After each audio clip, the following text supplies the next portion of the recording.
Suzanne, dépêche-toi, on va être en retard pour voir la maison de Gucci. Attendez, où est Suzanne? J'ai regardé autour de moi et j'ai vu mon amie debout sur place. Lola, c'est pas ta voiture? J'ai regardé dans la direction indiquée par Suzanne et j'ai vu ma voiture bien-aimée reposer à l'arrière d'une dépanneuse. Super! Notre seul moyen de transport était mis à la fourrière pour stationnement illégal. Autant pour une sortie au cinéma. Oh. Eh bien, c'est assez pour aujourd'hui. J'avais décidé d'arrêter de penser quand... Oups, quelque chose est tombé sur mon t-shirt. Ah! Ces stupides oiseaux! Incroyable! C'était mon tout nouveau t-shirt. Et maintenant, il était couvert de fientes d'oiseaux. Ah oui. Bienvenue dans une journée normale de la vie de Lola la poisse. Oui, on m'appelle comme ça depuis que je suis toute petite. Tous mes proches, à l'exception de mes parents, se sont toujours tenus à l'écart. Puis quand j'avais 12 ans, lors d'une réunion de famille ennuyeuse, j'ai surpris une conversation intense entre mon oncle et mes parents. « Arrêtez de vivre dans le déni. Cette fille est un porte-malheur. Envoyez-la en internat. N'importe où, tant qu'elle est loin de cette famille. » Tu es ridicule. C'est de ma fille dont tu parles. Le fait que tu aies perdu ton travail n'a rien à voir avec elle. C'est juste une enfant. C'est vrai, ce n'est pas la faute de Lola. Tu dois arrêter de tout lui reprocher à cause de quelques mots stupides. Il s'est avéré que les quelques mots stupides en question ont été dits par une voyante le jour de ma naissance. Ma famille possédait une célèbre entreprise de fabrication de meubles dans la région. Mais malheureusement, le jour de ma naissance, il y a eu un incendie dans l'atelier et ils ont tout perdu. Ce même jour, une voyante est passée devant la maison et elle a lâché une phrase qui a fait paniquer toute la famille. « Ce nouveau-né est un porte-malheur qui va porter malheur à toute la famille. » C'est donc pour cela que mes proches m'évitent, ne m'invitent jamais aux fêtes et disent des ragots sur moi dans mon dos. Je ne veux pas croire à la prophétie, mais avec toute la malchance que j'ai eue jusqu'à présent, c'est difficile de ne pas y croire. Avez-vous déjà porté un parapluie pendant 6 jours d'affilée pour qu'il y ait du soleil, puis le jour où vous oubliez de l'apporter, il pleut à verse? Ou avez-vous déjà été sur le point de lécher une délicieuse crème glacée quand vous avez trébuché et éclaboussé toute la glace sur la pauvre personne en face de vous? Eh bien, non seulement j'ai été malchanceuse, mais ma malchance a aussi affecté les gens autour de moi. Pas étonnant que je sois une fille timide qui a du mal à se faire des amis. En plus de mes parents, je n'ai qu'une seule amie, Suzanne. Hé Lola, as-tu déjà pensé à briser ta malchance? Il y a une voyante très célèbre en ville. Briser la malchance? Eh bien, ça semble être une bonne idée. J'en ai assez d'être Lola la poisse. Le lendemain, suivant les instructions de Suzanne, je suis allée dans une petite maison en banlieue de la ville. En frappant à la porte, j'étais nerveuse et contente en même temps. J'espérais que ce serait enfin la fin de ma série de malchance. Une femme avec un voile m'a fait entrer. Je ne pouvais attendre plus longtemps, alors j'ai tout déballé. « Bonjour, j'ai entendu dire que vous pouviez m'aider à me débarrasser de ma malchance. S'il vous plaît, aidez-moi, quoi qu'il en coûte. » La voyante est restée immobile un moment. Puis un sourire s'est dessiné à travers son voile. « Vous êtes Lola, la fille de la famille Gonzalez, n'est-ce pas ?» J'étais stupéfaite. Waouh, elle était vraiment forte celle-là. Je veux dire, je ne m'étais même pas encore présentée. Bien sûr, je savais déjà que vous viendriez ici, mais il vous sera difficile de vous débarrasser de votre malchance. Il n'y a qu'une seule personne au monde qui peut défaire votre malchance. Elle supportera toute la malchance pour vous, et vous apportera même de la chance en même temps.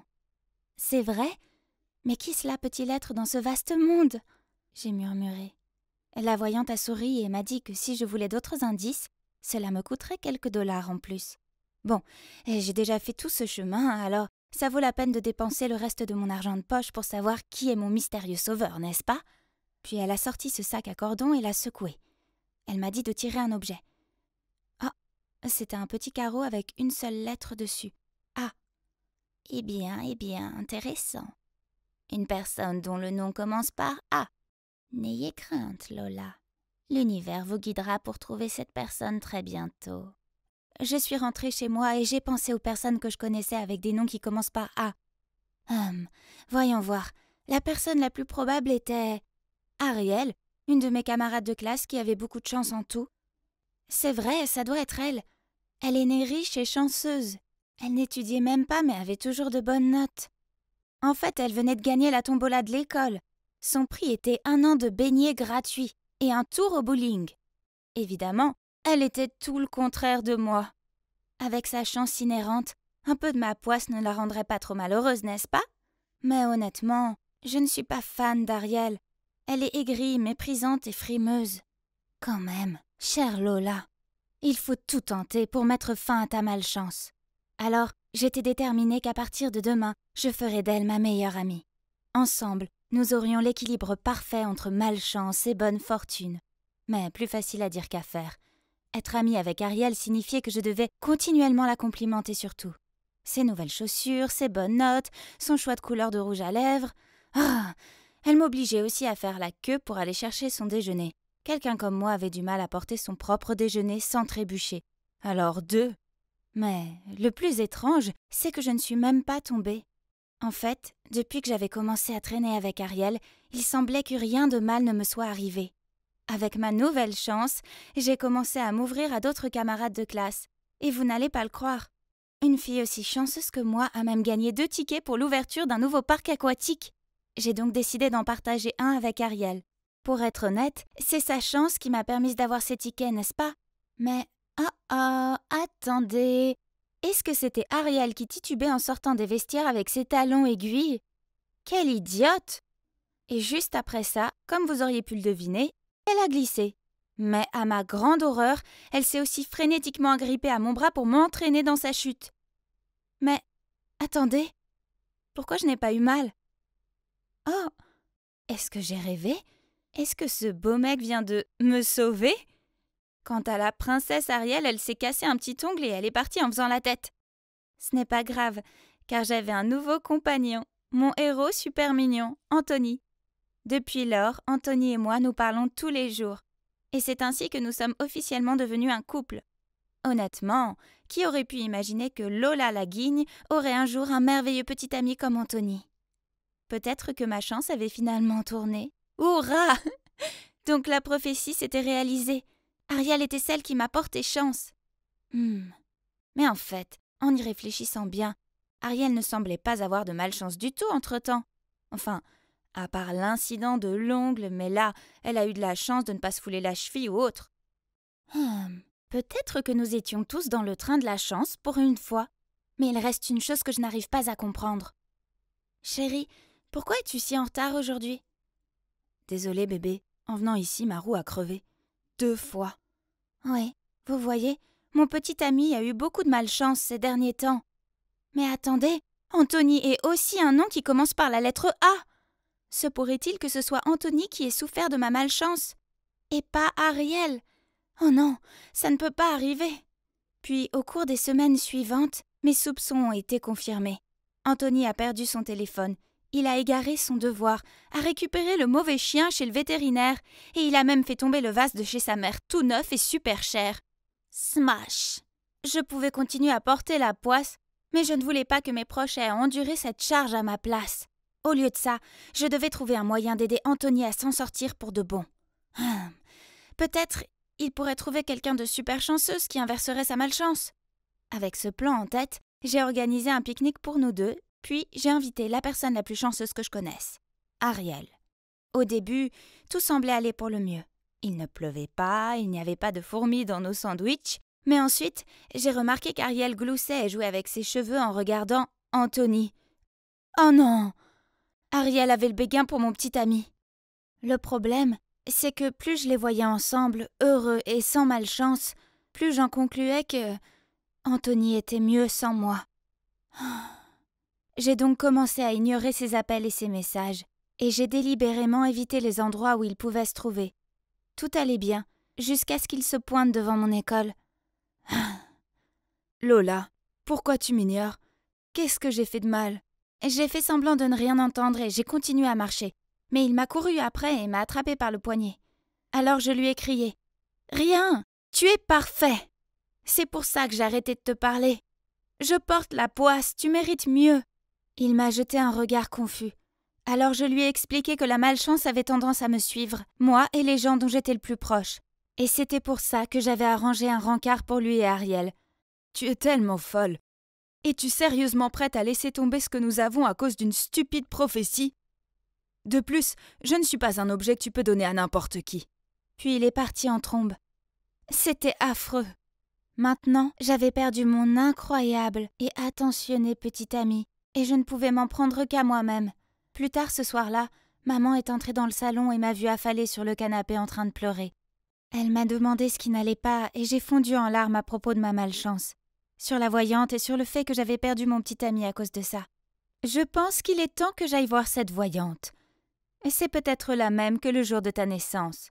Je ne l'ai pas vue à l'époque car j'étais à l'hôpital avec toi. Si c'est vraiment elle, j'ai envie de savoir pourquoi elle a décidé de mettre autant de stress sur notre famille avec ses paroles ridicules. Le lendemain, maman et moi sommes allés chez la voyante. Maman a arraché le voile de son visage et l'a regardée en état de choc. Il s'est avéré qu'elles allaient à l'école ensemble et qu'à l'époque, cette femme était jalouse de la chance de ma mère. Une jalousie qu'elle n'a jamais surmontée. Alors elle a essayé de la saboter en racontant des prophéties ridicules, non seulement sur moi, mais aussi sur le reste de notre famille. En y réfléchissant, pendant toute mon enfance, mes proches m'ont traité comme un porte-malheur, et c'est ainsi que j'ai agi. Je me suis aliénée, j'ai manqué d'assurance, et je n'avais aucune confiance en moi. Peut-être que c'était mon énergie négative qui me rendait malchanceuse, et non une stupide prophétie. Alors que s'est-il passé ensuite? Eh bien, maman a fait en sorte que toute la ville sache que la voyante était une escroc. Elle nous a écrit des excuses publiques et nous a dédommagés. Quant à moi, j'ai décidé qu'il était temps de créer ma propre chance. Je suis donc allée chez Anthony et je lui ai tendu 2 billets pour le parc aquatique, en m'excusant pour toutes mes bêtises superstitieuses.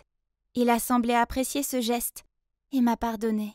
Nous sommes de nouveau ensemble. Youpi! À partir de maintenant, il n'y a que des ondes positives, des pensées heureuses et des opportunités à saisir dans la vie. La chose la plus importante que j'ai apprise est que si vous voyez la vie comme étant belle, elle sera toujours belle pour vous en retour. J'ai fermé les yeux et pris une profonde inspiration. Mon Dieu, j'étais si nerveuse. Vous voyez, c'était mon premier jour en tant que stagiaire dans cette super grande entreprise.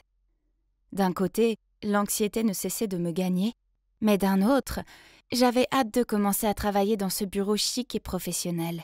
Avoir mon propre bureau, mon propre ordinateur, faire toute la paperasse. Ah, tellement excitant. Mais bon, ça ne s'est pas passé exactement comme prévu. Tout ce que j'ai fait le premier jour, c'est faire beaucoup de café, préparer le déjeuner de tout le monde et faire des impressions sans fin. J'ai oublié de vous présenter mon équipe. Celle-là, c'est Queen, notre chef d'équipe, et la fille là-bas, c'est Sadie. Le gars assis dans le coin, c'est Bob. Et je suis l'adorable Laura. Puis, alors que j'apportais encore un café et un gâteau à chacun d'entre eux pour mieux les connaître, le manager Christian est venu dans notre département et a commencé à crier après Queen. « Pourquoi n'ai-je toujours pas reçu le rapport sur le projet en cours ?»« Désolé, patron, nous sommes un peu à court de ressources. »« À court de ressources, hein? Alors pourquoi à chaque fois que je passe par là, je vois la stagiaire faire des choses sans intérêt? Je ne l'ai pas engagée pour vous servir. Est-ce clair ?» Puis Christian m'a regardé et a dit « Toi, la stagiaire, dans mon bureau. » J'ai suivi Christian dans son bureau en me sentant très anxieuse. Ai-je fait quelque chose de mal? Puis soudainement, Christian m'a enlacée par derrière. J'étais tellement effrayée que je l'ai immédiatement repoussé. « Qu'est-ce que tu fais? Tu ne peux pas faire ça ici !» Désolée. Juste le fait de te voir ici me rend si heureux. Mais c'est quoi ce visage tendu? Oh, je t'ai jamais vu crier après quelqu'un, donc c'était un peu effrayant. Ça? Oh, ce n'est rien. Vous vous demandez pourquoi mon manager me faisait un câlin? Eh bien, en fait, Christian est mon petit ami. Vous voyez, j'étais dans mon dernier semestre à l'université. Je lui ai dit que je voulais faire un stage parce que ce serait bien pour moi. Alors il a insisté que je le fasse dans son entreprise. Au début, je ne pensais pas que c'était une bonne idée. Je veux dire, les couples qui travaillent ensemble ne restent pas ensemble, non? Mais il a réussi à me convaincre du contraire. Alors me voilà. Malgré tout, je ne voulais pas que quiconque au bureau soit au courant de notre relation. Donc, je ne l'ai pas laissé me conduire au travail et déjeuner ensemble, et aussi une des choses interdites. Christian n'a fait aucun commentaire. Il a probablement compris pourquoi c'était nécessaire. Mais un jour, à la fin de la réunion avec notre département, Christian était en train de sortir de la salle de réunion quand il s'est soudainement arrêté, s'est retourné et a dit devant tout le monde « Oh, au fait, je veux juste que vous sachiez que Laura est ma petite amie. Ok? Bye. » Oh mon Dieu! Pourquoi diable a-t-il fait ça? Tout le monde s'est immédiatement retourné et m'a regardé avec des expressions choquées. Et moi, eh bien, j'avais juste envie de glisser sur la chaise et de me cacher sous la table. Je suis entrée en trombe dans le bureau de Christian et j'ai demandé une explication.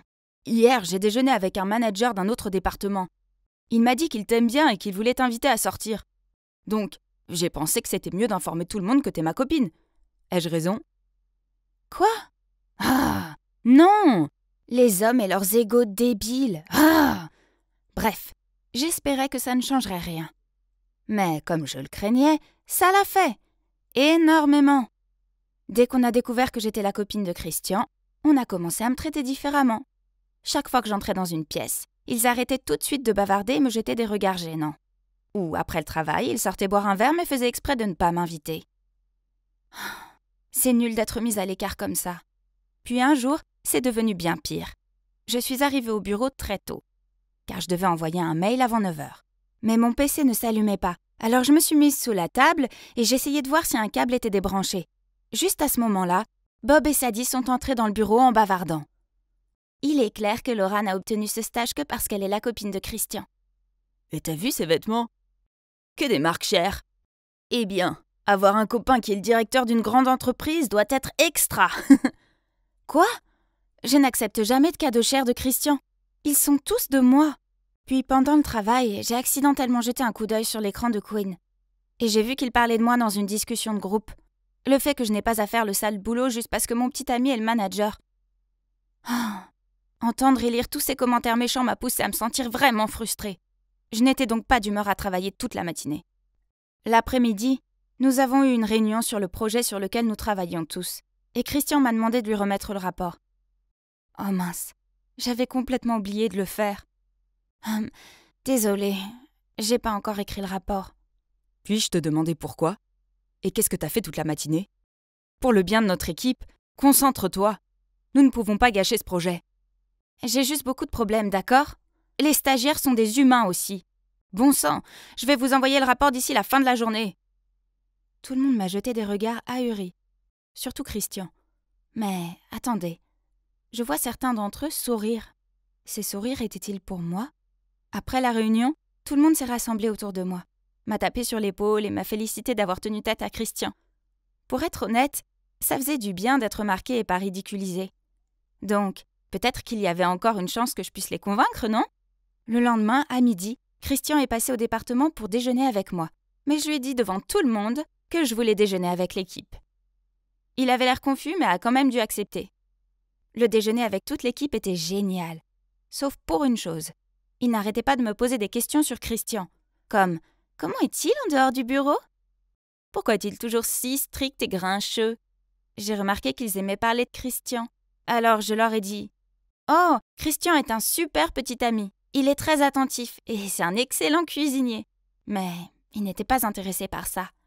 Oh non, il ne s'intéressait qu'à ses mauvaises habitudes. Bien. Donc, je leur ai donné ce qu'ils voulaient. Eh bien, je n'aime pas qu'il soit toujours parfaitement à l'heure. J'ai 1 minute de retard et il me fait la morale sur le fait que le temps est précieux et à ne pas gaspiller. Ça a tout de suite attiré l'attention de tout le monde. Ils ont vraiment aimé ça, hein? Je me sentais un peu coupable, mais je pouvais pas nier que c'était agréable. Ce sentiment que tout le monde commençait à m'apprécier. Et ce serait seulement pour cette fois, n'est-ce pas? Eh bien, comme j'avais tort, à chaque fois que notre équipe sortait, il faisait des commérages sur Christian et me fixait jusqu'à ce que je dise du mal de mon petit ami. Encore une fois. Mais pour moi, Christian est l'homme parfait. Il a juste quelques petits défauts, mais rien de sérieux. Donc, j'ai décidé d'inventer des trucs. Il parle en dormant et ne se brosse jamais les dents avant de dormir. Et il rôde beaucoup à la maison. Je détestais ça. Mais qu'est-ce que je pouvais faire? Plus je leur disais des choses horribles sur Christian, plus ils semblaient m'apprécier. Puis, un jour, Christian a invité quelques managers à son appartement pour boire de la bière. Soudain, un type a pointé du doigt la bière de Christian et lui a demandé s'il devait boire ça vu son problème de gaz. Oh non!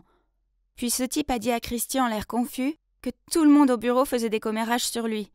Heureusement, il a juste haussé les épaules et a dit qu'il ne voulait pas entendre de ragots inutiles. Ouf, je l'ai échappé belle. Mais ensuite, quelque chose de terrible est arrivé. Certaines de mes fausses rumeurs sont arrivées aux oreilles de Monsieur Smith, le directeur général. Je suis passée devant le bureau de Christian et j'ai entendu Monsieur Smith lui crier dessus, disant qu'il devait démissionner de son poste de manager, car selon la rumeur, il poussait les autres employés qui n'étaient pas d'accord avec lui à démissionner. Oh non! J'ai fait exprès d'inventer ça pour que les autres aient peur de lui et arrêtent de parler de lui. Tout est de ma faute. Donc, dès que Monsieur Smith est sorti du bureau de Christian, j'ai couru après lui et lui ai dit « S'il vous plaît, attendez, je peux vous expliquer. » Que voulez-vous dire? J'ai pris une profonde inspiration pour me calmer, puis j'ai commencé à lui expliquer que c'était moi qui avais répandu cette rumeur et que c'était 100% faux. Ne le forcez pas à démissionner. C'est entièrement de ma faute. Oh, chérie, pourquoi tu fais ça? Je suis désolée, papa. J'étais stupide et j'ai agi comme une enfant. D'accord, mais tu dois savoir que je suis déçue, Laura. Je parlerai à Christian plus tard. J'espère que tu as appris ta leçon cette fois et que tu ne referas plus jamais ça. Compris? Oui, papa. Puis il est parti. J'ai laissé échapper un soupir de soulagement quand soudain... Papa? T'appelles Monsieur Smith papa? Oh non! Je n'avais pas remarqué que Christian était derrière nous. Eh bien, la vérité a finalement été révélée. Comme vous pouvez le voir, Monsieur Smith, le directeur général de l'entreprise, est mon père. Mais personne, pas même Christian, ne le savait. Puis Christian a continué. « Pourquoi ne m'as-tu pas dit que Monsieur Smith est ton père? Et pourquoi as-tu répandu cette horrible rumeur sur moi? Pourquoi m'as-tu fait ça? Est-ce que j'ai l'air d'un idiot? » Il était tellement en colère qu'il était sur le point de partir. J'ai rapidement pris sa main et j'ai commencé à lui expliquer. « Je ne t'ai pas dit que Monsieur Smith est mon père parce que j'avais peur que tu te sentes sous pression et que tu ne veuilles plus être avec moi. » Christian n'a rien dit. Il est resté là, silencieux. Alors j'ai continué. « À propos de la rumeur, je suis vraiment désolée. J'ai fait une erreur. Mais s'il te plaît, tu dois comprendre. Dès que tout le monde a su que j'étais ta copine, ils ont commencé à faire des commérages sur moi et à m'éviter. Je me suis sentie si blessée et seule alors que tout ce que je voulais, c'était m'intégrer. Jusqu'à cette fois où tout le monde m'a reparlé alors que je m'étais involontairement plaint de toi. Et ils m'ont traitée comme une amie après ça. Mais ils sont toujours avides de ragots sur toi. Alors j'ai dû en inventer. Et j'ai fini par perdre le contrôle. Je suis vraiment désolée. » Christian a laissé échapper un soupir puis m'a serré dans ses bras. « Je suis désolée de ce qui t'est arrivé au bureau. Je savais pas tes difficultés. La prochaine fois, tu devrais me le dire. Ne cache pas ce genre de choses, d'accord? » J'ai hoché la tête avec un sourire et j'ai remercié silencieusement mon généreux petit ami. Pourtant, j'ai failli ruiner sa carrière juste pour faire plaisir à mes collègues bavards. Mais heureusement, les choses ont bien tourné pour nous à la fin.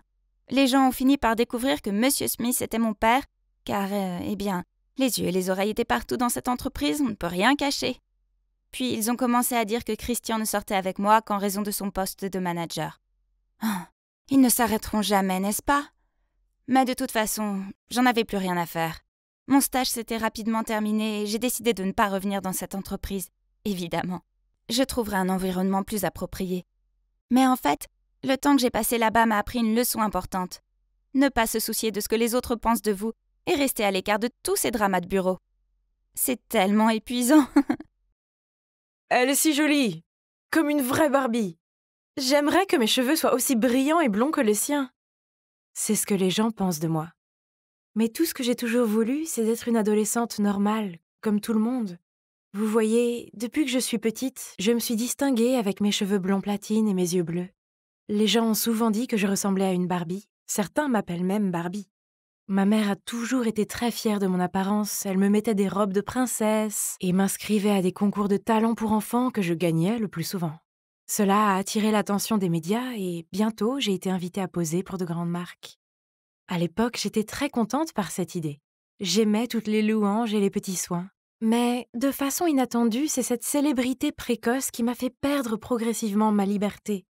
« Nora, va t'habiller! Et vite! Je ne vais pas arriver en retard à la fête d'Anna. »« Oui, maman, » ai-je répondu en attrapant à contre-cœur les vêtements que maman a posés sur mon lit. « Nora, tes cheveux naturels sont si magnifiques !» Avant même que j'aie eu le temps de répondre, ma mère était déjà là à vanter mes cheveux blonds naturels. Naturels? Ouais, c'est ça. Alors ça n'a rien à voir avec le fait que maman m'oblige à les décolorer une fois par mois? Ah, elle a fait une grosse histoire il y a quelques mois quand elle a remarqué que mes cheveux devenaient un peu plus foncés. Ensuite, maman m'a traînée de personne en personne pour se vanter de mes progrès. Oh, c'était fastidieux. Alors, quand elle était absorbée par une conversation avec un type, je me suis faufilée jusqu'au buffet et j'ai pris une part de gâteau. J'étais sur le point de la mettre dans ma bouche quand soudain, par derrière, la voix sévère de ma mère a résonné. « Nora, pose ça sur la table tout de suite !»« Oh, ce n'est qu'un petit morceau de gâteau. Ce n'est pas comme si j'allais me gonfler après l'avoir mangé. » Puis, sans me laisser le temps d'argumenter, elle me l'a arraché des mains et m'a dit « Mange ça et tu devras sauter le dîner et faire du cardio pendant 1 heure pour brûler toutes ces calories. Tu le veux toujours ?» Bon sang, ça ne sert à rien de discuter avec maman. Alors j'ai pris mon verre et je suis allée dans le coin de la pièce. J'étais en train de tripoter mon verre et j'en avais complètement marre quand soudain un type s'est approché de moi et a presque renversé mon verre. Oh mon Dieu, c'est Philippe, le mannequin adolescent le plus recherché en ce moment. Désolée, êtes-vous Nora ? J'ai entendu parler de vous. Mais pourquoi es-tu là, toute seule ? Ah, c'est parce que je n'aime pas vraiment les fêtes comme celle-ci. Donc nous sommes pareils. Puis nous avons commencé à bavarder. Et avant que Philippe ne parte, il m'a demandé mon numéro. Après ça, il m'a envoyé des messages tous les soirs. C'était tellement amusant de lui parler, il était si gentil et attentionné. Et il m'envoyait toujours les mèmes les plus drôles. Comme c'est mignon. Un jour, alors qu'on discutait, il m'a envoyé un texto. « Je peux t'inviter à dîner, disons, demain soir ?» Oh, est-ce qu'il me demandait de sortir avec lui ? Youpi ! Mais je devais d'abord demander la permission à maman. Oh. Maman, tu te souviens de Philippe, que nous avons rencontré à la fête d'anniversaire d'Anna ? Est-ce que je peux aller dîner avec lui demain ? Bien sûr, je te conduirai là-bas. Pas besoin, maman, Philippe viendra me chercher. Non, j'ai dit que je t'emmènerai. Rien de ce que j'ai dit n'a réussi à lui faire changer d'avis et si je n'acceptais pas, elle ne me laissera pas sortir. Bon sang, c'était un rencard, pas un défilé de mode qui nécessitait un manager. Le lendemain soir, dès que j'ai descendu les escaliers, ma mère a recommencé. « Oh mon Dieu, qu'est-ce que tu portes ?» Avant que j'aie eu le temps de répondre, ma mère m'a entraînée dans ma chambre, a sorti une robe moulante et m'a dit « Tu as fait tant d'efforts pour avoir ce look, alors autant l'afficher. En plus, sortir avec ce garçon pourrait nous apporter de grosses affaires. » Mon Dieu, j'ai bien compris. Tout ça, c'était juste pour la gloire et l'argent. Philippe était là. J'ai rapidement arrangé mes cheveux, puis j'ai marché vers lui avec confiance. Mais alors que je venais de m'asseoir, avant même que je puisse le saluer, de nulle part, ma mère est apparue et a demandé au serveur d'arranger une autre chaise pour elle. Philippe m'a jeté un regard perplexe, mais je ne savais pas non plus ce qui se passait. « Maman, qu'est-ce que tu fais ? » On a toujours été ensemble. Ça ne te dérange pas que je m'assoie ici ? Ah non, pas du tout. Philippe a souri maladroitement. Oh, c'était si embarrassant! Quand le serveur est apparu avec les menus, j'étais en fait contente de cette distraction. Mais, oh non, je n'avais même pas eu l'occasion d'ouvrir le menu que maman avait déjà fini de commander pour nous deux. Saumon grillé avec salade, sans vinaigrette. Comme c'était ennuyeux. Oh, mais ce n'est pas tout. Pendant le dîner, ma mère a continué à poser des questions à Philippe. Que font tes parents ? Oh, ils dirigent seulement une petite entreprise ? Je pensais qu'ils étaient les présidents d'une société ou quelque chose comme ça. C'était insupportable. Arrête ! Ce ne sont pas tes affaires. Je ne faisais que demander. Philippe, l'air ahuri, a trouvé une excuse pour dire qu'il avait quelque chose à faire, puis il est parti. C'est ça. Grâce à ma mère, mon premier encart était complètement raté. Frustrée, je suis partie juste après lui et je n'ai pas dit un mot à maman pendant tout le trajet du retour. Les choses ne se sont pas arrêtées là. Quand nous sommes rentrés, elle continuait de dire que je ne devais pas sortir avec Philippe car il ne serait d'aucune utilité pour ma carrière. « Tu ne crois pas que tu en fais un peu trop, là ? Je peux sortir avec qui je veux. Tu sais quoi ? Je ne veux plus que tu sois mon manager et je vais déménager toute seule. » Puis je suis retournée dans ma chambre et j'ai fait mes bagages. « Chérie, j'étais juste inquiète pour toi. Je suis désolée. » Elle m'a serrée dans ses bras en sanglotant. « S'il te plaît, ne me quitte pas comme ton père l'a fait.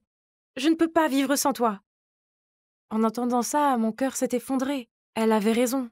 Depuis que papa est parti, il n'y a qu'elle pour s'occuper de moi et m'aimer. Elle est un peu dure et trop contrôlante, mais elle voulait bien faire, n'est-ce pas ?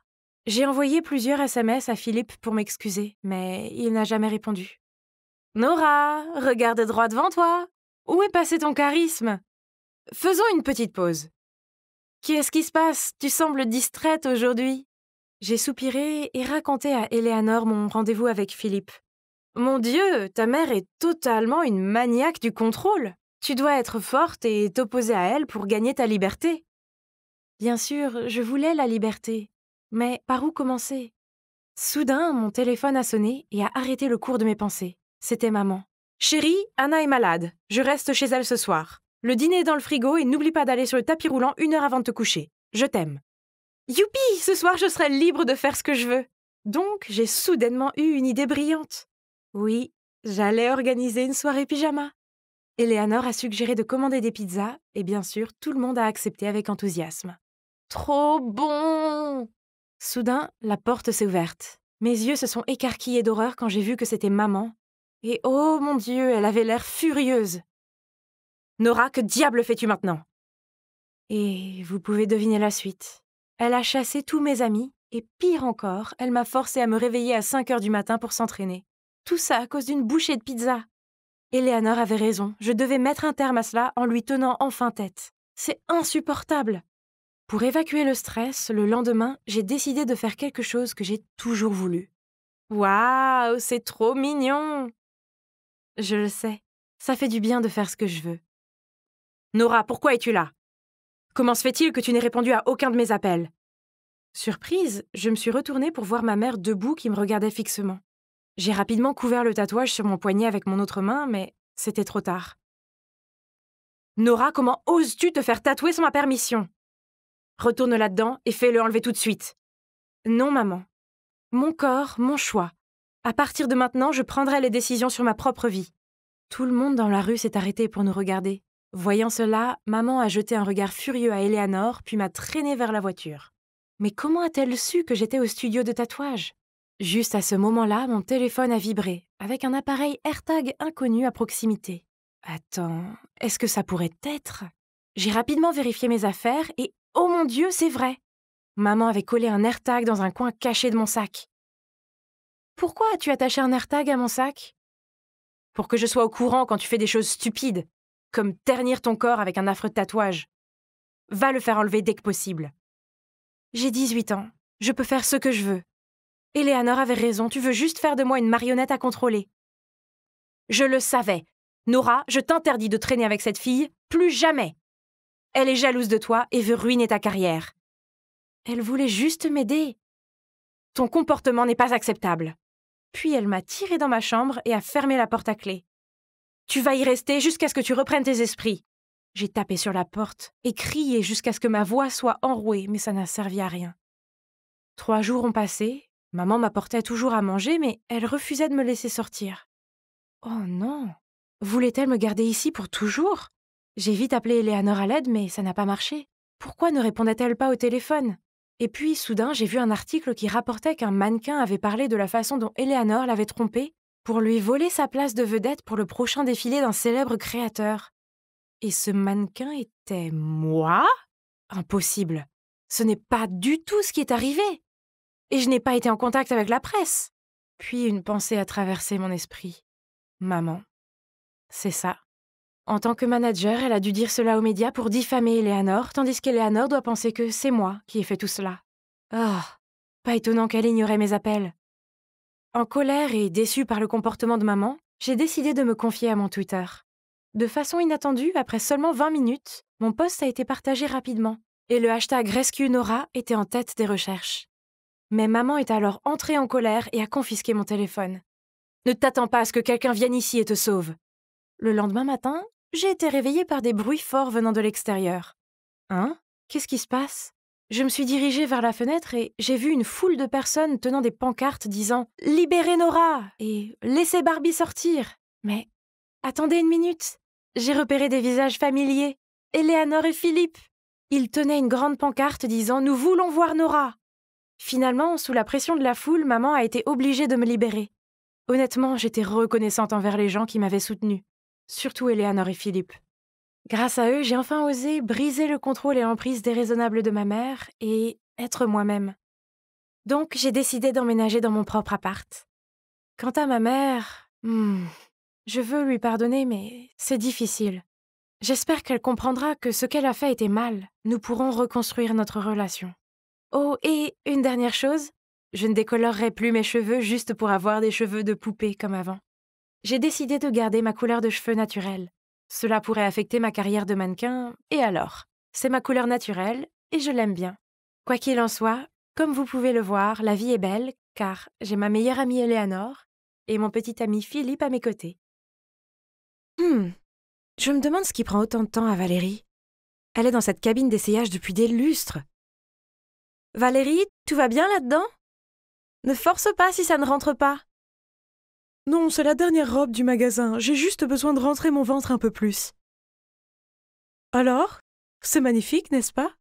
Valérie a fait un tour complet, puis soudain, essayé de se glisser dans une robe 2 tailles trop petite pour elle, et la robe s'est déchirée. Ah!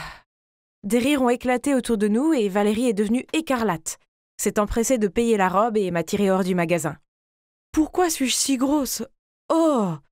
Je veux juste me sentir jolie pour mon rencard. Si j'étais maigre comme toi, je n'aurais pas ce problème. Tu sais, c'est pas aussi facile que tu le penses d'être mince. Oui, vous m'avez bien entendu.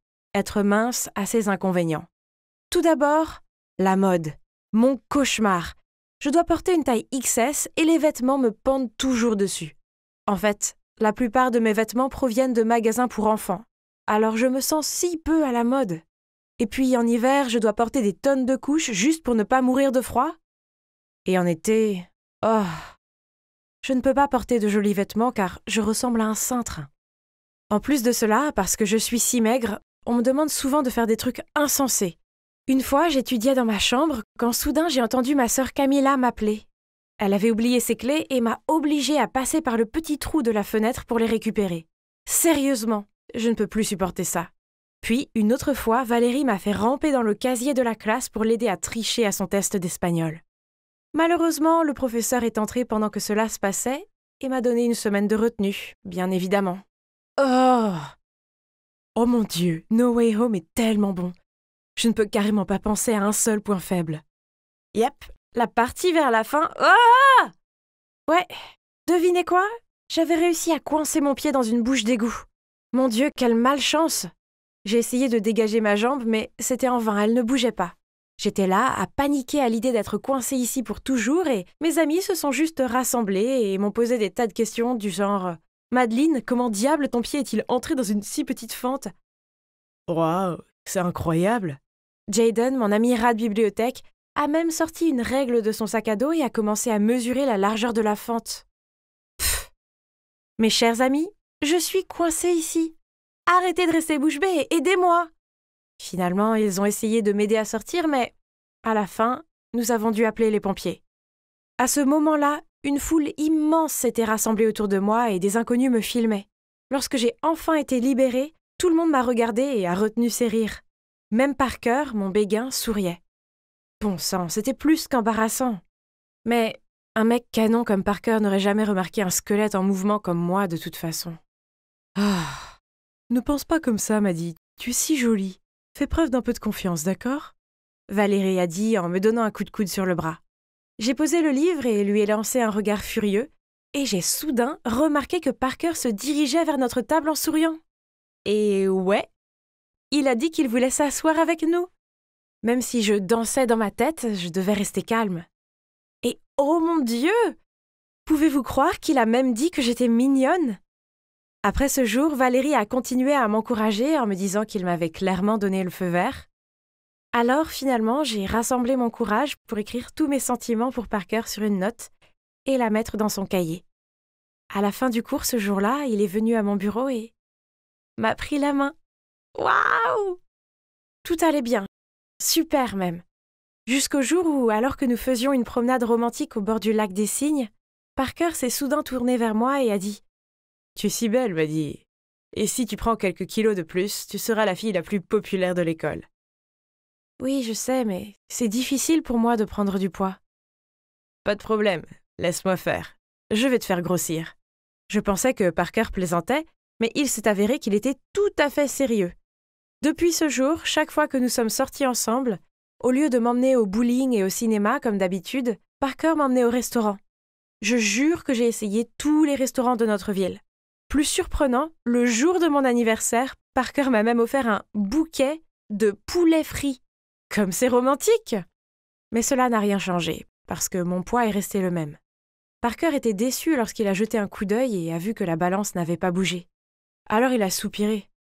Pourquoi Valérie et toi êtes amies en ayant l'apparence totalement opposée? Voici notre adorable Valérie Grassouillette. Quoi? Parker a appelé Valérie adorable encore une fois. Ce n'était pas la première fois non plus. Agacée, j'ai posé ma fourchette et je me suis éloignée d'eux. Après ça, j'ai commencé à éviter Valérie. Je faisais mes devoirs avec d'autres amis, prenais le déjeuner avec d'autres filles, et chaque fois que je voyais Valérie, je me retournais et m'éloignais. Honnêtement, je ne voulais pas qu'il en soit ainsi, mais la voir me mettait mal à l'aise. Mais je ne pouvais pas supporter de voir mon petit ami dire que ma meilleure amie était mignonne alors qu'il me trouvait trop maigre. Ah. Puis les vacances d'été sont finalement arrivées. Je pensais qu'il n'y aurait que Parker et moi, mais il est parti en colonie de vacances en Espagne. Ah, le plan était fichu. Donc j'ai passé toute une journée ensoleillée à bouder à l'intérieur. Qu'est-ce qui ne va pas? Tu t'ennuies parce que ton petit ami est absent? Alors pourquoi tu ne profites pas de ce temps pour le surprendre à son retour? Surprise? Une super idée m'a traversé l'esprit. Mais comment je fais pour être ronde? C'est simple comme bonjour. D'accord, si c'est si facile, montre-moi. J'accepte, si tu fais mes devoirs d'été pour moi. Quoi? Elle est tellement opportuniste. Mais je voulais vraiment prendre des kilos pour Parker. Alors, sans hésitation, j'ai acquiescé.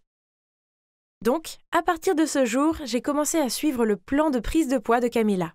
J'ai remplacé les légumes par des aliments gras et mon repas principal était toujours pris tard le soir. J'ai aussi remplacé l'eau par les milkshakes, mais j'ai dû arrêter d'en boire quand l'odeur du lait commençait à me donner la nausée. En me voyant manger comme une folle, mes parents se sont inquiétés. « Madeleine, manger sain est important, sinon ta santé sera affectée. » Mais j'ai ignoré leurs conseils. Cette fois, je devais absolument prendre du poids. Finalement, après 1 mois d'efforts, j'ai pris du poids. Youpi! J'avais l'air beaucoup plus séduisante maintenant, n'est-ce pas? Je me regardais dans le miroir quand j'ai entendu le bip de mon téléphone. C'était Parker, il venait demain avec un cadeau pour moi.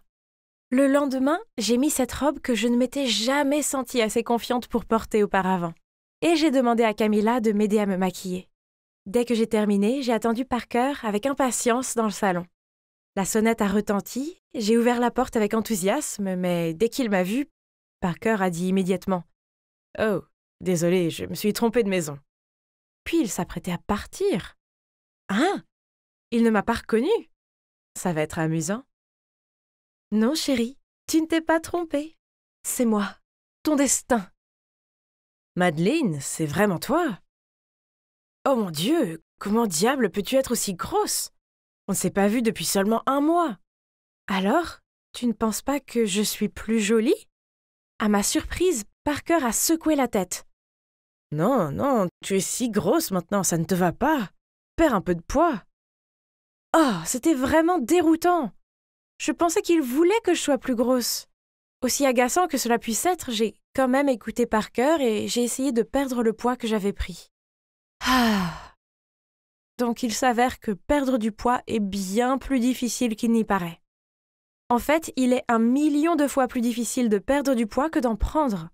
Après 1 mois à manger sainement et faire du sport, j'ai pris un autre kilo. Oh! Arrête de manger ça. Tu abandonnes déjà? Tu dois faire plus d'efforts. Quoi? C'est juste du pop-corn. Pourquoi doit-il être aussi grossier à ce sujet? Je te donne 2 semaines pour perdre du poids. Sinon, on est fini. Hein? Qu'est-ce qu'il vient de dire? Fini? C'est lui qui voulait que je prenne du poids en premier lieu. Maintenant, il me menaçait de rompre avec moi si je ne perdais pas de poids? C'est ridicule. Tu sais quoi? Pas besoin de 2 semaines. Mettons-y fin tout de suite. Il est clair que tu ne m'as jamais aimé du tout, tu n'aimes que mon apparence. Si tu tenais vraiment à moi, tu ne te soucierais pas de ma taille. Puis, je suis partie. Oh! Comment ai-je pu être aussi stupide? Pendant toute la durée de ma relation avec ce crétin de Parker, je l'ai suivi comme un aveugle. Je ne pensais qu'à lui faire plaisir, et cela m'a coûté beaucoup de choses, y compris ma meilleure amie. Je devais m'excuser auprès d'elle tout de suite. J'ai frappé nerveusement à la porte, puis j'ai attendu. Finalement, Valérie a ouvert la porte, mais en me voyant, elle s'apprêtait à la refermer. « Je suis désolée, laisse-moi juste t'expliquer, s'il te plaît. »« Valérie, je suis vraiment désolée. C'est seulement parce que j'avais peur que Parker me quitte pour toi. Mais je réalise maintenant que c'est un gros con et que j'ai été une idiote qui a toujours essayé de changer pour lui. » « Bon sang, tu es folle! Parker n'est absolument pas mon type. » Je me suis gratté la tête et je lui ai raconté à quel point Parker m'avait maltraitée et comment je l'avais bêtement écouté. Mon Dieu, quel connard! Puis elle m'a pris dans ses bras. Valérie m'a avoué qu'elle avait essayé de perdre du poids en réduisant son apport calorique, mais que les kilos ne disparaissaient pas. Et que, pire encore, elle se sentait faible et fatiguée en permanence. J'ai hoché la tête en accord avec elle. Donc, à partir de ce moment-là, Valérie et moi avons fait la promesse de nous aimer, quelle que soit notre taille, et de ne laisser personne essayer de nous changer. Regardez, ce sont Walker et Joel, nos formidables petits amis qui nous aiment comme nous sommes. Vous savez quoi? Ça fait trop bien de ne pas se soucier ce que les autres pensent. Donc, ne laissez jamais les idiots vous rabaisser, car lorsque vous vous autorisez à être simplement vous, alors vous pouvez enfin réaliser à quel point vous êtes vraiment beau. Enfin, après 11 heures de vol, je suis arrivée à LAX, aéroport international de Los Angeles. C'est génial! J'ai hâte de voir ma mère. Au fait, mon père est français et ma mère est américaine. Nous vivions tous ensemble en France, mais ils se sont séparés et maman est revenue ici. Bien sûr, je lui ai parlé sur FaceTime et tout, mais ce sera la première fois depuis 5 ans que je vais la voir en personne. Je n'ai pas visité maman avant car c'est une femme d'affaires très prospère et elle travaille très dur. Donc elle ne pouvait pas avoir assez de temps pour s'occuper de moi. Mais maintenant que j'ai 16 ans et que je peux prendre soin de moi, je peux enfin lui rendre visite. Merci à mon père et à ma belle-mère de m'avoir offert un billet d'avion pour mon anniversaire. Je suis maintenant sous le soleil de LA pendant 1 mois entier. Non seulement je peux passer du temps avec maman, mais je peux aussi me détendre dans son immense villa. Ah, le bonheur! Mais d'abord, récupérons tous mes bagages, puis trouvons un taxi pour aller chez ma mère. Oui, malheureusement, elle n'a pas pu venir me chercher car elle avait du travail à faire, mais pas de problème. Je peux m'en occuper moi-même. D'accord, j'ai peut-être parlé trop tôt. Cela fait 1 demi-heure et mes bagages étaient introuvables. Ensuite, ce beau mec s'est approché de moi et m'a dit « Hey, on dirait que tes bagages ont disparu. As-tu besoin d'aide? » Mignon et serviable. Je pourrais totalement m'habituer aux gars américains. Je lui ai montré mon billet et il s'est avéré que j'attendais au mauvais carrousel. Oups! Après m'avoir guidé vers le bon, ce type, dont le nom était Zach, a même descendu mes bagages pour moi. Mais l'une de mes valises s'est coincée, elle s'est ouverte et toutes mes affaires sont tombées sur le sol. « Ce n'est pas ton jour de chance, n'est-ce pas? » Il a éclaté de rire. Eh bien, au moins tout n'était pas si mal, je veux dire, un mec mignon m'avait sauvée, n'est-ce pas? Il m'a aidé à ramasser mes affaires, puis il a proposé de me conduire chez ma mère. Après environ 30 minutes, il a commencé à ralentir. J'ai regardé par la fenêtre et... Oh mon Dieu! C'est la villa la plus chic de tous les temps. La piscine, le court de tennis, les palmiers. C'était exactement comme chez une star de cinéma. J'étais bouche bée devant la villa quand soudain j'ai entendu un bruit de moteur de voiture. Surprise, je me retournai pour voir que Zach s'éloignait. « Mes valises !» j'ai crié. Ah, mon ordi portable et mon iPad étaient dedans aussi. Mon Dieu, pourquoi cela m'arrivait-il? Et lors de mon tout premier jour aux États-Unis? Au moins, j'avais encore mon téléphone et mon passeport sur moi. Ouf. Alors j'ai vite appelé ma mère. Inutile de dire que j'étais un gâchis désemparé quand elle est arrivée. Qui aurait pensé qu'un type aussi gentil se révélerait être un voleur? Mais ma mère pourrait m'acheter de nouveaux vêtements et des choses et je pourrais encore passer un moment incroyable dans sa villa, n'est-ce pas? Maman m'a conduit dans ma chambre et m'a dit de me reposer. Après cette catastrophe, j'étais épuisée. Alors je me suis vite endormie sur le lit le plus confortable du monde. Quand je me suis réveillée, il faisait noir dehors. J'ai réalisé que je n'avais rien mangé depuis le vol, alors je suis descendue pour vérifier le réfrigérateur et les placards. Hein? Ils étaient tous vides! J'étais encore en train de fouiller dans la cuisine quand ma mère est revenue avec des hamburgers. « Chérie, je suis rentrée de mon voyage d'affaires qu'hier. Je n'ai pas eu le temps d'aller au supermarché. On va manger du fast-food aujourd'hui, d'accord ?» Cela ne me dérangeait pas, car c'était génial de dîner avec ma mère après un si long moment. J'ai jeté un coup d'œil dans la pièce. Il n'y avait pratiquement aucun meuble ici. Ma mère m'a dit que c'était du minimalisme, un style de vie à la mode à Los Angeles de nos jours. Less is more. C'est cool, non? Le lendemain matin, nous sommes sortis, mais qu'est-ce que c'est que cette vieille voiture rouillée? Voyant mon regard confus, maman m'a rapidement expliqué que ce n'était que temporaire, car sa voiture était en préparation. Mais ensuite, maman n'a pas pu ouvrir la porte du garage. Il s'avère qu'elle avait son propre chauffeur, mais comme j'ai parcouru des milliers de kilomètres pour lui rendre visite, elle voulait conduire elle-même. Oh, que c'est mignon! Les jours suivants, ma mère et moi nous sommes bien amusés à LA. Bain de soleil au bord de la piscine, journée spa, shopping. Ce sont définitivement les meilleures vacances de ma vie. Au moins, jusqu'à ce matin-là. Je fus réveillée par une bruyante dispute. En regardant en bas des escaliers, j'ai vu maman dans le salon avec une femme étrange. Elle pointait le canapé. Zut, c'est là que j'ai renversé de la sauce soja hier en mangeant des sushis. Puis, maman est apparue et semblait énervée. Elle m'a dit de faire mes valises et rapidement, car nous partions. Maman? Il y a quelque chose qui ne va pas? Oh, rien, ma chérie, c'est juste que le canapé est sale, alors faisons venir quelqu'un pour nettoyer toute la villa. Waouh! Maman ferait nettoyer toute la maison juste à cause d'une tache de sauce soja? À quel point est-elle riche? Alors, où allons-nous rester cette fois? Un luxueux hôtel 5 étoiles? Ou un magnifique château à Beverly Hills? Oh! Mais ensuite, la voiture s'est arrêtée devant un immeuble miteux. Hein? Cela ne pouvait pas être vrai. Maman m'a dit que c'était l'appartement de rechange de son ami, donc nous resterions ici quelques jours. Lana, il serait mieux si tu restes à l'écart des gens de ce quartier. Ils n'ont pas le même train de vie que nous. Tu vois ce que je veux dire? Ouais. Cet endroit était l'opposé de la villa. Chambre étroite, lit dur, et la salle de bain n'avait même pas de baignoire.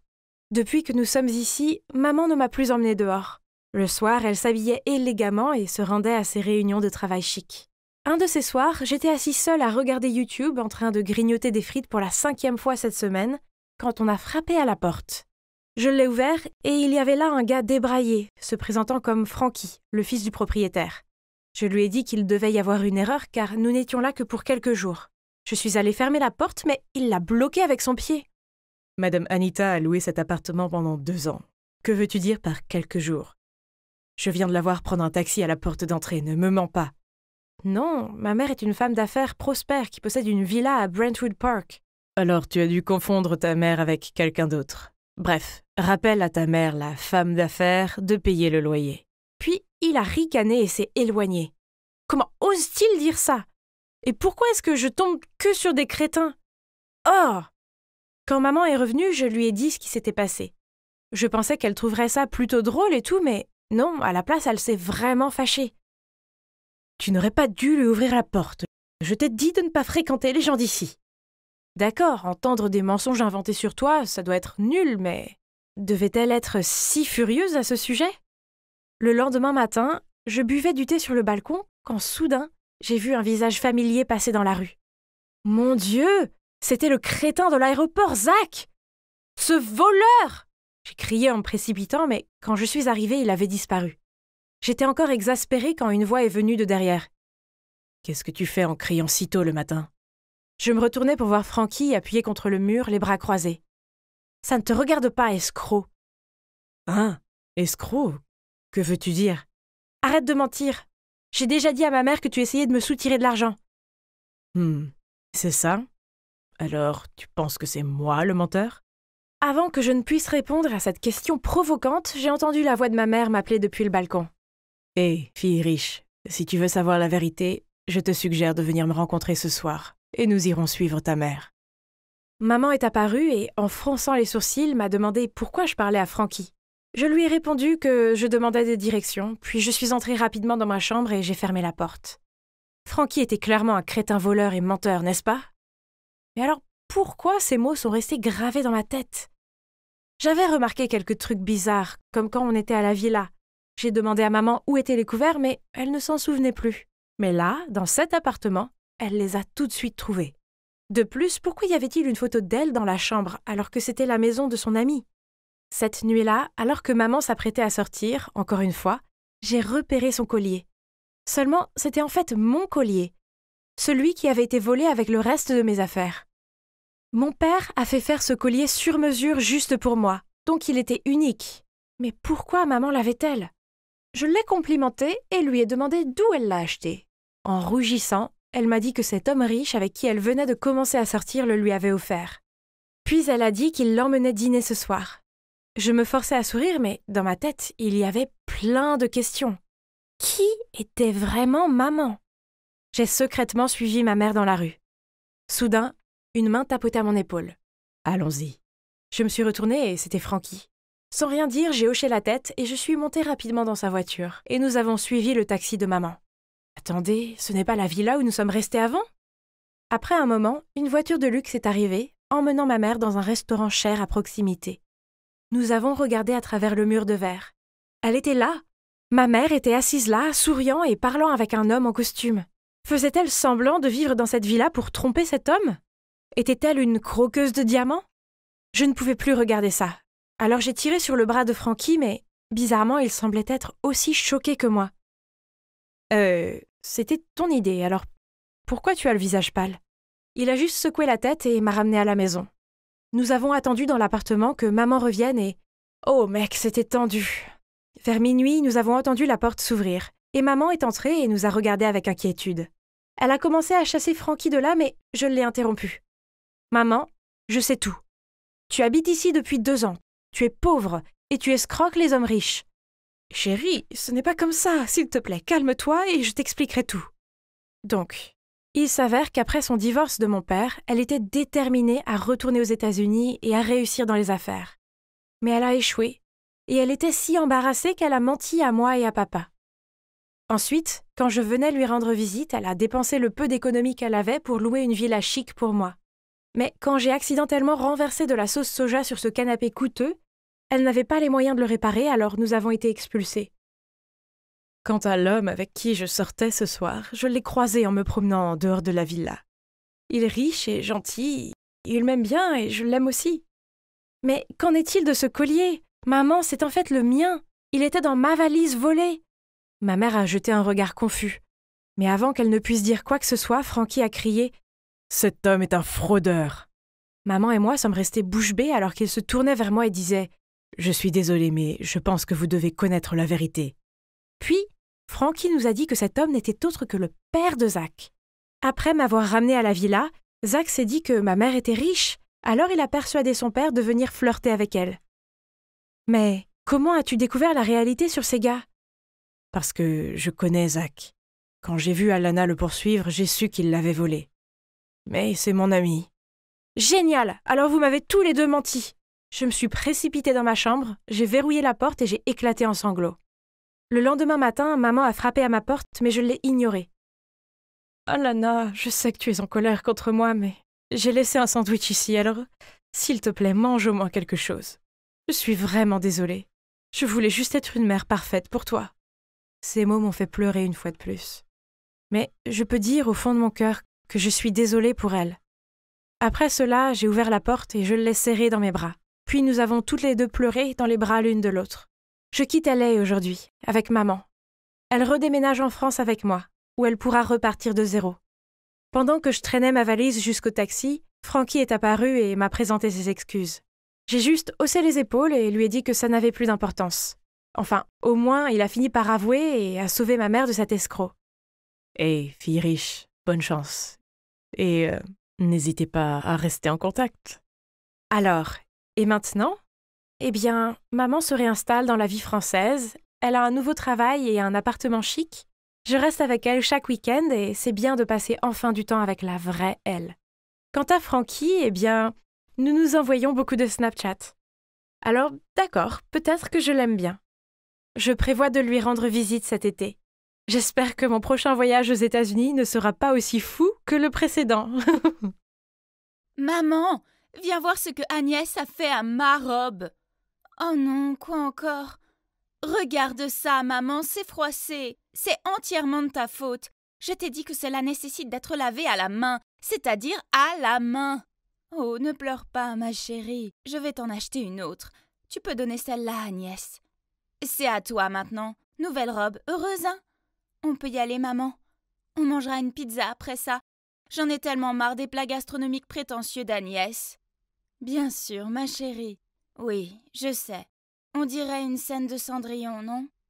Mais ce genre de choses arrive tous les jours dans cette maison. Si j'avais été adoptée, il serait plus facile de comprendre pourquoi maman préfère ma sœur à moi. Mais non, je suis aussi sa vraie fille. Grandir avec Julia comme grande sœur a été un cauchemar. Elle a toujours été l'enfant chéri alors que j'étais traitée comme une épine dans le pied. Si quelque chose se cassait, c'était de ma faute. Quand Julia volait mes affaires, maman disait juste que je devais être flattée. Puis il y avait les fêtes d'anniversaire au fil des ans, Julia a tout eu. Des fêtes sur le thème des fées, des magiciens, un zoo pour enfants et des tours de cupcakes. Quant à moi, tout ce que j'ai eu, c'est une carte avec un billet de 20 $ froissé à l'intérieur. C'était la même chose avec les études. Si elle obtenait un C après une série de D, maman la récompensait avec des bijoux et du maquillage. Et moi, un seul C sur les A habituels et maman disait « Oh, pourquoi est-ce que je me suis fait de faux espoirs ?» Parfois, je me demande si tout cela n'est pas dû au fait que Julia a toujours été jolie et populaire, qu'elle est en fait une version miniature de maman, alors que je suis plus réservée et que je ne ressemble pas vraiment à maman. Quoi qu'il en soit, bien que je vive dans une maison pleine de ténèbres et d'injustice, j'ai toujours ma propre passion qui est la cuisine. Je suis accro à ces émissions de cuisine à la télé et j'ai toujours essayé de les suivre. Mon rêve est de devenir chef de cuisine dans un restaurant 5 étoiles. À l'école, Julia m'ignore toujours. Elle traîne avec ce groupe de filles qui sont toutes obsédées par les mêmes choses, comme le maquillage, les vêtements à la mode et TikTok. Julia est vraiment magnifique. Il n'est donc pas surprenant que les garçons tournent autour d'elle pour attirer son attention. Bref, oublions Julia. J'ai ma meilleure amie Constance juste là. Oh, ma chérie, je te jure que si j'étais toi, je déchirerais ces vêtements juste pour me soulager. Bonne idée, j'ai dit en jouant avec mon plateau comme d'habitude. Ça a l'air si bon, très appétissant. J'ai levé les yeux et j'ai croisé le regard éblouissant d'un garçon. Bonjour, je m'appelle Roy, c'est très soigné de ta part. Avant que je puisse répondre, il a fait un clin d'œil et s'est dirigé vers sa table. Il a bien fait, sinon il aurait vu mon visage rouge comme une tomate. On dirait que quelqu'un est sur le radar du sexy gars. Tais-toi, il était juste gentil. Mais non, ce soir-là, quand je suis rentrée chez moi, Roy m'a en fait envoyé un message. Et nous avons eu une très longue conversation. Il m'a même demandé de prendre le déjeuner avec lui le lendemain. Yes! C'était si excitant. Je suis entrée dans la cantine et j'ai trouvé Roy qui m'attendait déjà assis. Mais j'ai repéré le groupe de Julia qui passait par là, et je ne veux pas avoir des ennuis avec ma méchante sœur. Alors, je pensais m'en aller. Mais juste à ce moment-là, Roy a souri et m'a fait un signe. Oh mon Dieu, ce garçon sexy là-bas te fait signe, Julia. Une fille a flatté Julia avant même que je puisse répondre à Roy. Julia a vite arrangé ses cheveux, puis lui a souri maladroitement. Mais il est passé devant elle et s'est dirigé vers moi. Tiens, pour toi. Quel plat de première classe avons-nous aujourd'hui? J'ai souri à Roy et je n'ai pas eu d'autre choix que de m'asseoir avec lui, ignorant le regard furieux de Julia. Malgré la situation embarrassante avec Julia, le déjeuner avec Roy était incroyable. On a commencé à traîner ensemble plus souvent après ça. Il est mignon, drôle et me soutient dans mes rêves culinaires. Et puis un jour, Roy m'a tendu un cupcake avec un cœur givré dessus et m'a demandé d'être sa petite amie. Youpi! C'était tellement magnifique. Alors bien sûr j'ai accepté, mais à la condition que notre relation reste discrète. Je n'avais jamais eu quelque chose à moi avant, alors si ma mère et ma sœur ne savaient rien de nous, elles ne pouvaient pas tout gâcher, non? Tomber amoureux est une chose magique. J'étais juste si heureuse et pleine de vie tout le temps. Même les corvées de maman et de Julia ne pouvaient pas me déprimer. Je pensais que tu n'aimais que la cuisine, alors quoi, tu aimes la lessive maintenant? Pff, ne me dis pas que tu veux être une créatrice de mode ensuite. Je l'ai ignoré et j'ai continué à faire ce que je faisais. En fait, j'ai ignoré toutes les moqueries de maman et de Julia. La vérité était que j'étais bien trop heureuse pour les laisser me déranger. La fête d'anniversaire des 17 ans de Julia arriva bientôt. Et cette fois-ci, elle avait insisté pour la faire dans un restaurant branché de la ville. Tous nos proches et ses amis étaient invités, mais j'ai décidé de ne pas y aller. Personne ne voulait que je sois là, donc ça ne serait pas important. Mais à ma grande surprise, le jour de la fête, Julia a frappé à ma porte et m'a supplié de venir. « S'il te plaît, Agnès, je veux que tu sois là pour mon jour spécial. Ce ne sera pas pareil sans toi. » Puis elle m'a passé un sac et est partie. Je l'ai ouvert et à l'intérieur, il y avait la plus belle robe. D'accord, c'était étrange que Julia soit gentille, mais ça me faisait du bien de me sentir désirée pour une fois. Donc, on dirait que j'allais aller au bal. Waouh, la fête était incroyable. Je parle de bannières, de ballons, d'un stand entier consacré aux cadeaux, d'un menu ne servant que les plats préférés de Julia. Je sirotais ma boisson, me sentant mal à l'aise quand Julia s'est adressée au public. « Hey tout le monde, merci beaucoup d'être venu à la fête de mon 17e anniversaire.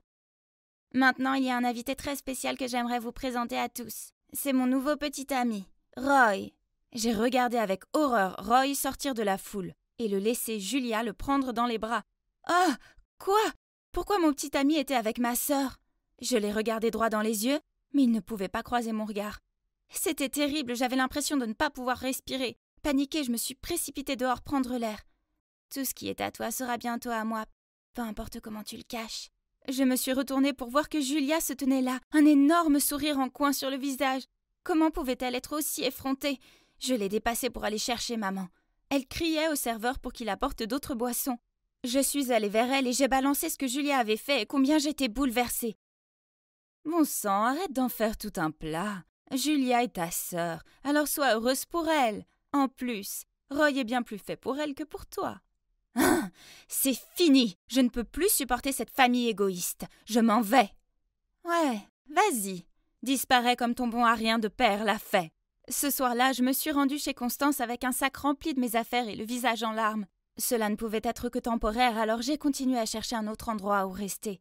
J'ai postulé pour un emploi de caissière dans une station-service ouverte 24/24. Au moins, j'avais un abri. Un soir, un homme ivre est entré. Il n'avait pas l'air très bien. Rien ne pouvait alléger mieux l'humeur d'une personne que de la bonne nourriture, n'est-ce pas? Alors j'ai pris certains des ingrédients disponibles et je les ai utilisés pour lui préparer un plat délicieux. Merci beaucoup, ma chérie. Je m'appelle Case. Tu as un talent culinaire. Si tu veux une meilleure opportunité, viens me trouver. Avant que je puisse le remercier, il était parti. Voyons voir, propriétaire de bar. J'étais pas assez grande pour travailler dans un bar. J'ai passé le mois suivant à jongler entre l'école et le travail et... Oh là là, c'était épuisant. Mais quand j'ai demandé mon salaire, mon patron m'a dit que puisque je n'avais que 16 ans, il ne pouvait me payer que pour beaucoup moins d'heures que celles que j'avais travaillées. Quoi? Ce n'est pas juste? Je travaillais comme une folle pendant 12 heures parfois. Mais il m'a menacé de me dénoncer pour avoir volé de la nourriture dans le magasin. Je n'avais pris que des aliments périmés qui ne pouvaient pas être vendus. Me sentant mal à l'aise, j'ai démissionné et je suis partie. J'ai erré dans la rue, puis j'ai levé les yeux et je me suis retrouvée devant le bar de cet homme. Je n'avais pas d'autre endroit où aller. Donc je suis entrée et il y avait Case, mais... Oh, il avait l'air si différent. En plus de ce bar, je possède aussi un restaurant gastronomique en ville. Si tu veux, j'aimerais te former pour devenir une chef là-bas. Waouh, c'était tellement incroyable que j'ai pleuré de joie. Pour pouvoir rester au restaurant, je lui ai dit que mes parents étaient décédés et que je m'étais enfuie de l'orphelinat. Et l'homme a accepté sans me poser de questions. Le temps a passé et vous savez quoi? J'ai adoré travailler au restaurant. Quant à Case, c'est un homme au grand cœur. Nous sommes devenus si proches et il est devenu comme un père pour moi. Nous étions 2 personnes seules qui s'entraidaient. Alors c'était logique quand il a demandé à m'adopter. Un soir, j'apportais de la nourriture à une table et je me suis arrêtée net. Julia et Roy étaient assis là. En me voyant, Julia ricanait. « Ah, tu travailles ici? Ça explique pourquoi mes entrées étaient dégoûtantes. » Roy avait l'air d'être embarrassé et l'a supplié de se taire, ce qui n'a fait qu'empirer les choses. Puis en voyant ce qui se passait, Alex, le superviseur du restaurant, est venu à ma défense. Mais ça n'a fait qu'enflammer Julia. « Le client n'est-il pas toujours roi? Pourquoi tu défends cette fille stupide ?» « Madame, c'est un restaurant gastronomique. Faites attention à vos manières. Agnès n'est pas seulement une chef très talentueuse, mais elle est aussi la fille du propriétaire, ce qui fait d'elle mon patron. Donc je pense que j'ai le droit de défendre mes supérieurs. » Julia a roulé ses yeux puis s'est éloignée en colère, sans oublier de répondre « Attends un peu, Agnès !» Voyant mon visage triste, Alex m'a invité à sortir manger une glace après le travail. Case nous a joyeusement dit de partir et qu'il allait fermer le restaurant. Alors que je léchais ma glace, j'ai remarqué que les gens autour de nous criaient « Au feu! Au feu !» Alors j'ai tiré la main d'Alex et j'ai couru avec eux.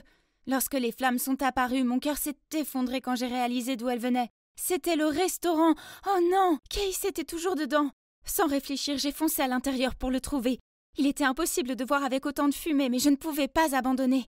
Soudain, j'ai commencé à avoir des vertiges et des étourdissements, puis un bras m'a rattrapé et m'a sorti de là. C'était Alex et à côté de lui se tenait Case. Ouf. Quelques jours plus tard, la police a appelé Case. Ils avaient trouvé le coupable de l'incendie. Dès que je suis entrée dans le poste de police, je n'en croyais pas mes yeux. C'était Julia. Mais le plus surprenant, c'est que quand Case a vu maman, ils ont tous les 2 pâli et ont lancé des regards étonnés. Hein? Est-ce qu'ils se connaissaient? Donc oui, il s'avère que Case est mon père et celui de Julia. Quand papa était jeune, il ne travaillait pas, mais passait juste toute la journée dans la cuisine. Donc il était toujours méprisé, grondé par maman. À la fin, il n'a plus supporté qu'elle le rabaisse, alors il est parti. Seulement sans qu'il le sache, maman était enceinte de moi à ce moment-là. Donc elle a menti sur le fait que papa s'est enfui avec sa maîtresse. J'ai compris maintenant. Elle me méprise parce que je ressemble à papa, pas à elle. Dès que Julie a réalisé qu'il était notre père et qu'il était riche, elle a fait son numéro de petite fille douce et l'a supplié d'être à nouveau son père. Mais il l'a regardé d'un air sévère et lui a dit « Ton incendie aurait pu tous nous tuer. Maintenant tu dois vivre avec ça. » Puis il a pris mon bras et m'a fait sortir de là. J'ai toujours cru que ma vie serait meilleure un jour, mais je n'avais jamais imaginé qu'elle serait aussi bonne que ça. J'ai maintenant un père formidable, un travail qui me passionne et des gens qui se soucient vraiment de moi à mes côtés. C'est la preuve que toute situation peut finir par s'arranger à la fin. Oh Dieu! Ne puis-je en sauver un de la vague impitoyable? Tout ce que nous voyons ou paraissons n'est-il qu'un rêve dans un rêve? Selon le poète, ce monde et toute vie existante est une sorte d'illusion, car la réalité n'existe pas. Les philosophes l'ont appelé argument du rêve et hypothèse du rêve. Waouh! Quelle leçon intéressante! D'ailleurs, regardez comme il y a un rayon de soleil qui passe à travers les rideaux. C'est tellement joli! Ce genre de temps vous met effectivement dans une humeur si rêveuse, hein? Oui, c'est vrai. Mais rappelez-vous, il n'y a pas de rose sans épines. Ce soleil peut sembler glorieux, mais il va abîmer tes yeux. Oui, je sais. Les servantes me disent toujours que le soleil est l'ennemi pour moi, pour mes beaux yeux bleus sensibles. En le regardant une fois, je ne pourrai plus jamais rien voir. C'est pourquoi je n'ai jamais été autorisée à quitter ce château. Mes servantes sont toutes identiques avec ces masques, n'est-ce pas? Quand j'étais enfant, bien sûr, j'ai un jour été curieuse et j'en ai arraché un. En guise de punition, j'ai été privée de dessert pendant toute une semaine. Et pire encore, cela n'en valait pas la peine, car le visage de la servante était extrêmement ordinaire. Les masques sont bien plus beaux. Quoi qu'il en soit, je suppose que tout ce qui compte, c'est qu'ils prennent grand soin de moi. Chaque jour, elle m'apporte de la nourriture, de l'eau et de nouveaux vêtements. Je dégustais ma soupe aux poireaux et aux pommes de terre quand j'ai entendu un cri. « Laissez-moi sortir !» Curieuse, je suis allée me cacher dans un coin et j'ai vu deux servantes qui essayaient d'enfermer la fille qui criait dans une pièce. Je n'ai jamais vu cette fille dans ce château auparavant. Je me demande si elle vient du monde extérieur. La pauvre! On dirait qu'elle ne peut pas se contrôler. Le monde extérieur est effrayant, il l'a peut-être rendue folle. C'est beaucoup plus sûr ici au château. Je peux jouer toute la journée, peindre, tricoter et lire. Comme c'est paisible. Mais je n'arrête pas de penser à cette pauvre fille. Je me demande ce qui va lui arriver. Les cris ne s'arrêtaient pas, et ma curiosité a pris le dessus alors. Je me suis faufilée dans la chambre de la fille. Chut! Arrête de crier. Personne ne t'écoute. Hein? Qui es-tu? Ah, je m'appelle Maîtresse. Comment tu t'appelles? Maîtresse n'est pas un nom. Es-tu stupide? C'est juste un nom. Tout le monde ici m'appelle comme ça. Cette fille était si têtue, elle semblait se méfier de tout. Pauvre petite fille du monde extérieur. Après avoir beaucoup insisté, elle m'a dit qu'elle s'appelait Nora. J'étais sur le point de lui demander pourquoi elle était ici, quand soudain, deux servantes sont apparues et m'ont entraînée. Vous ne devriez pas interagir avec cette méchante fille, et vous ne devez pas être en retard pour votre cours de broderie. C'était agréable de pouvoir enfin parler à une fille de mon âge, et je dois admettre qu'étant donné sa nature effrontée, j'ai trouvé Nora plutôt intéressante. Pendant le cours, je n'arrêtais pas de penser à la façon dont je pourrais m'éclipser et la revoir. Ah! Aïe! Les cris de cette fille agaçante m'ont fait me piquer le doigt. J'ai couru pour aller la voir, mais les servantes m'ont immédiatement bloqué le passage. Peut-être que je pourrais lui faire entendre raison. Croyez-moi, la dernière fois que je lui ai parlé, elle était tout à fait normale. Les servantes désespérées ont échangé des regards, puis m'ont laissé entrer. Comme prévu, quand je me suis approchée de Nora, elle a arrêté de crier. « Hey! C'est Ariana, mon vrai nom. » Crier ne marche jamais ici. Fais semblant d'écouter ce que je dis, et je t'aiderai à t'en sortir. Les servantes ont été assez surprises de voir que Nora s'est immédiatement calmée et a montré des signes de respect des consignes. Elles nous ont donc laissés et sont parties. Nous avons commencé à bavarder et, depuis ce jour, les servantes me laissent voir Nora tous les jours. Elle m'a raconté qu'avant de mourir, sa mère lui avait donné une adresse pour trouver son père biologique, qu'elle n'avait jamais rencontré auparavant. La grand-mère de Nora l'a aidée à organiser un rendez-vous avec lui et l'a emmenée au point de rencontre. Elle était si nerveuse, mais heureuse en même temps de rencontrer enfin son père. Et au début, il était aussi gentil et charmant qu'elle l'avait imaginé. Mais ensuite, de façon inattendue, juste après avoir dit au revoir à sa grand-mère, il a amené Nora ici et a laissé ces personnes masquées l'enfermer. Mais tu as de la chance d'être ici, c'est un endroit sûr. Non, ça ne l'est pas. C'est juste ce qu'ils veulent te faire croire. Puis Nora m'a parlé du monde extérieur, de ses amis, de l'école, des centres commerciaux. Tous les jours, elle me dessinait même des tableaux du monde extérieur, de beaux souvenirs avec sa famille, sa maman qui est décédée, et aussi son papa, même si elle ne l'a rencontré qu'une fois. La famille, qu'est-ce que c'est que ça? Tout ce que je connaissais, c'était les servantes sans visage. Le lendemain, alors que je visitais Nora, elle m'a soudainement dit « Sœur, nous devons sortir d'ici. » Qu'est-ce que tu veux dire? Ici, c'est ma maison. Non, ça ne l'est pas. C'est une prison. Qui peut bien rester à l'intérieur pendant 14 ans, hein? C'est à cause de mes yeux. Je vais devenir aveugle si je sors. Mes servantes ne veulent que le meilleur pour moi. C'est pourquoi elles me gardent ici. Tu es folle? Tu t'es fait avoir. Réfléchis-y. Sais-tu qui t'a donné naissance? Et pourquoi cette personne t'a laissé avec ces gens, ou est-ce que ces gens sont ceux qui t'ont enlevé à ta mère? Tu ne veux pas savoir la vérité? C'était ma maison, n'est-ce pas? Mais en pensant à ce que Nora venait de dire, ainsi qu'au monde extérieur dont elle me parlait tous les jours, je suppose qu'il serait intéressant de le découvrir par moi-même. Je devais juste faire de mon mieux pour protéger mes yeux.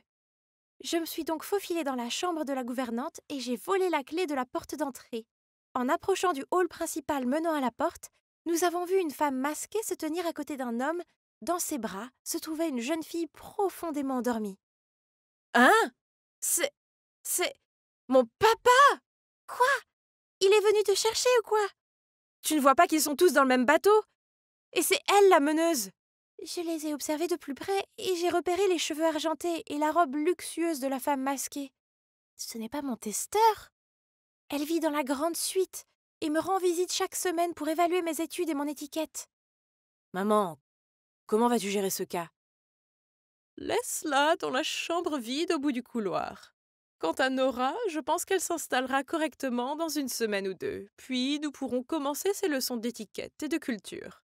Quelle Nora? Ah, je me souviens. D'ailleurs, tu devrais te restreindre un peu. Ariana, Nora et maintenant 7 enfants. Ne laisse pas la liste de tes enfants illégitimes être aussi longue que ton bras.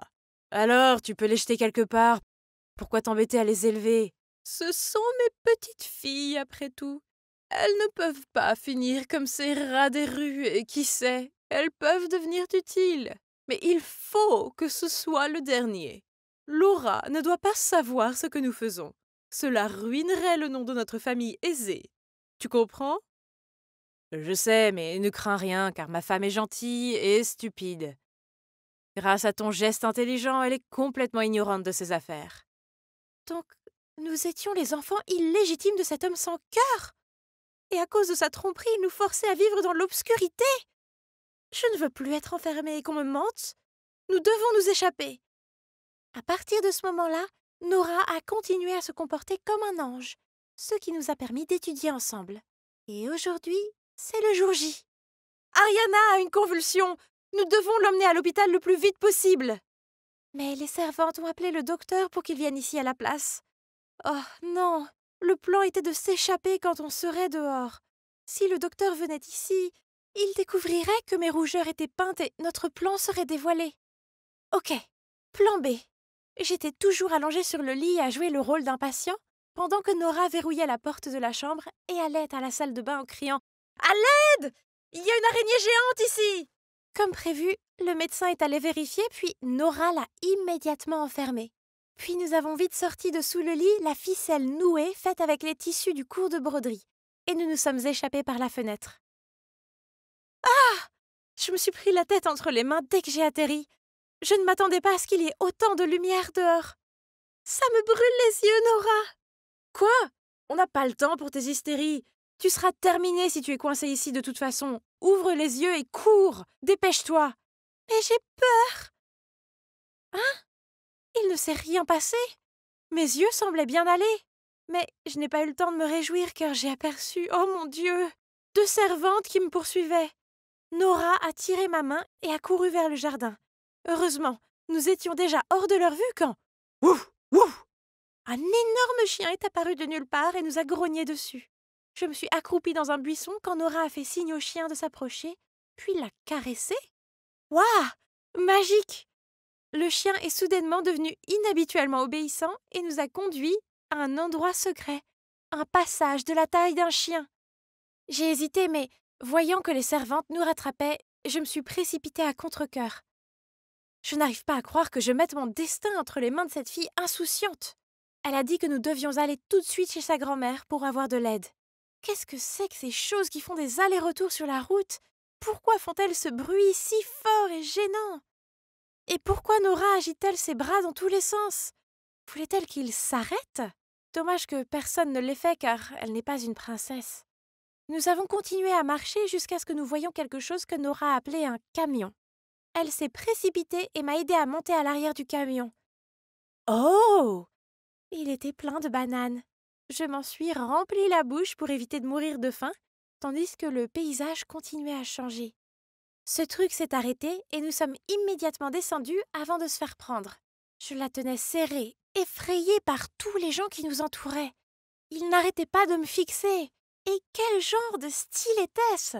Ils avaient tous l'air très bizarres. Peut-être n'étaient-ils que des roturiers. Nous avons ensuite utilisé notre pouvoir pour demander à un homme de nous emmener chez la grand-mère de Nora. Oh, c'était épuisant. Waouh! L'extérieur est vraiment magnifique. Il brille avec toutes ces lumières et il y a des expositions de tout ce qui existe dans le monde comme de la nourriture, des jouets, des fleurs et même des créatures. Oui, tout. Mais le plus important, c'est que mes yeux n'ont pas souffert en regardant ces choses brillantes. Pas du tout.